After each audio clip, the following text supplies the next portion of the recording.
C'est pas simple. C'est pas simple parce que Renaissance est une bonne équipe qui joue le haut du tableau. Il n'y a aucun match qui soit simple cette saison. Et celui-là, encore moins, parce qu'on sait que c'est un adversaire qui est toujours difficile à jouer. Un adversaire enthousiaste qui nous a toujours posé des problèmes, notamment grâce à son public que j'ai toujours loué, parce qu'ils ont rapporté quelque chose dans la vie des tribunes. Ça, il faut pas le nier.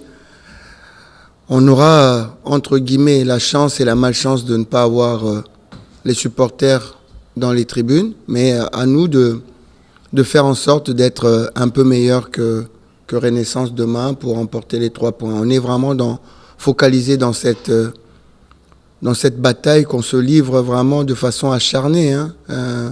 Bien malin qui peut pronostiquer la victoire d'une équipe en ce moment, parce que tout le monde se tient coude à coude et les petits détails font juste la différence. À nous d'être concentrés pour avoir ce petit détail en notre faveur demain.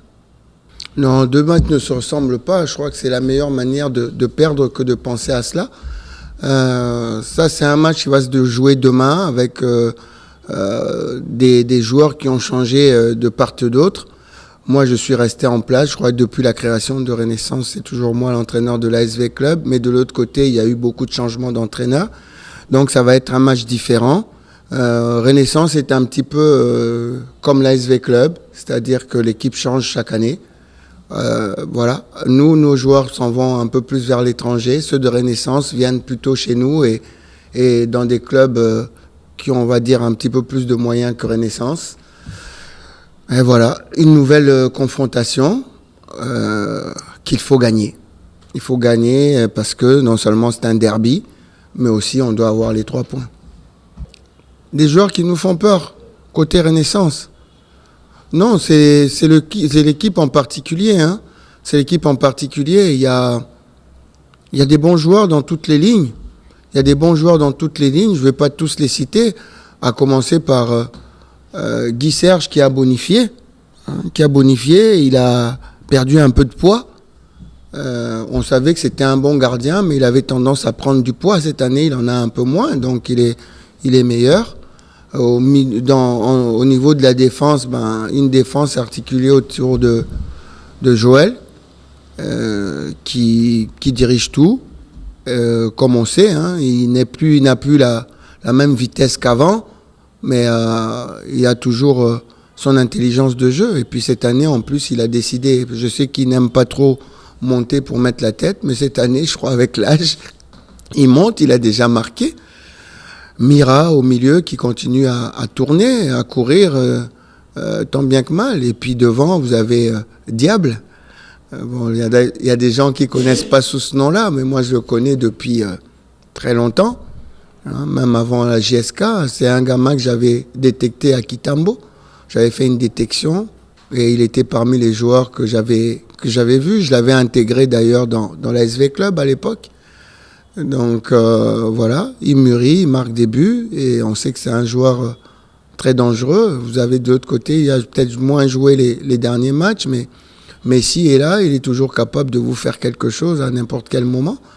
J'appelle Messi, c'est Boukassa.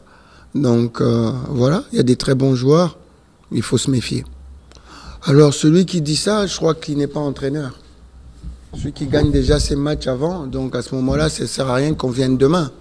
On nous donne les 3 points et puis on ne vient pas demain. Moi, ça m'arrangerait. Mais ça m'arrangerait entre guillemets. Ça veut dire que j'aime quand même les jeux, j'aime prendre mes points sur le terrain. Mais franchement, si j'avais un raisonnement comme ça, ce serait déjà la défaite demain. Non, il y a un match, il y a un vrai match qu'on aura à disputer demain. Ça ne sera pas un petit match. Non, ça ne me dérange pas trop puisque je sais qu'il va revenir. C'est un moment comme ça. Je ferai peut-être l'analogie après, mais c'est une bonne analogie que nous les hommes on connaît bien, enfin même les dames aussi, mais voilà, j'ai pas à le dire ici, je vous dirai hors micro, mais c'est ce qui lui arrive en ce moment, C'est ce qui lui arrive en ce moment. C'est quand tu as une panne, eh ben, après, tu as du mal à refaire. Et c'est ce qu'il a. Donc, il a un peu de doute dans sa tête. Et il suffit d'un but pour que ça revienne. Donc, ça va arriver. Ça prend un petit moment. Hein. Je crois que tout le monde connaît ça. Donc, ça va revenir tranquillement. On a 2 joueurs qui sont absents. Donc, on doit dire 4 joueurs qui sont absents. Il y a Médé Massassi qui est suspendu. Kaboué qui est toujours blessé.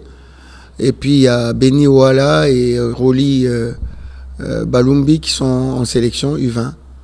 Donc après, il y a des retours de blessures qui ne sont pas forcément tout à fait prêts, comme Vivien, comme Sosé, Zemanga et puis Modeste. Même s'ils ont repris l'entraînement collectif, ils sont un peu courts pour pouvoir reprendre le match demain. Renaissance V-Club. Une question, Renaissance de qui vous n'avez pas répondu. Laquelle? C'est que je viens de poser. Non, j'ai pas envie de parler de la défaite de V-Club. Pourquoi voulez-vous que je parle de la défaite de V-Club demain sur ce match? Moi, j'ai envie de gagner, j'ai pas envie. Ben, on parlera si. Si Paris était... Voilà. Non, je sais qu'au football, il y a ces 3 résultats, mais celui-là, il ne m'intéresse pas. Il ne m'intéresse pas du tout. Donc, j'ai pas envie de me projeter sur un résultat qui ne m'intéresse pas. Donc, je vais me projeter sur la victoire demain. Donc, si jamais on perd, parce que ça fait partie du football, voilà, on en parlera tranquillement. On en parlera tranquillement. Mais je souhaite toutes les victoires du monde à Renaissance, mais pas demain. Pas encore. On a un garçon qui est là, et il sera sur le banc demain, donc il arrive petit à petit. C'est comme ce qu'on fait. Je veux dire, quand on a récupéré Mangomba chez nous, il n'était pas au niveau qu'on espérait. Donc, on reste patient. Donc, petit à petit, il apprend et petit à petit, il arrive. Donc, on ne va pas le jeter, mais il commence à progresser et à rentrer dans la philosophie. Donc, je désespère pas qu'on puisse le voir bientôt arriver à un bon niveau parce qu'il a de la qualité aussi. Donc, voilà, tout simplement. On a travaillé avec lui pour qu'il avance parce que malgré tout, on ne se rend pas compte, mais V-Club, c'est quand même un niveau, qu'on le veuille ou non, c'est quand même un niveau un peu au-dessus de là où il vient. Donc, sans vouloir être orgueilleux ou dire, bon, tout simplement parce que V-Club joue la Ligue des Champions. Donc, il y a les Pefkin et au-dessus de les Pefkin, il y a la Ligue des Champions. Et le remplaçant de Djouma doit être capable de jouer la Ligue des Champions, pas seulement la Lina Foot. Et de là où il était, il est venu de Rangers et à Rangers, il n'était pas titulaire indiscutable. Donc, il y a quand même un palier qui devait franchir.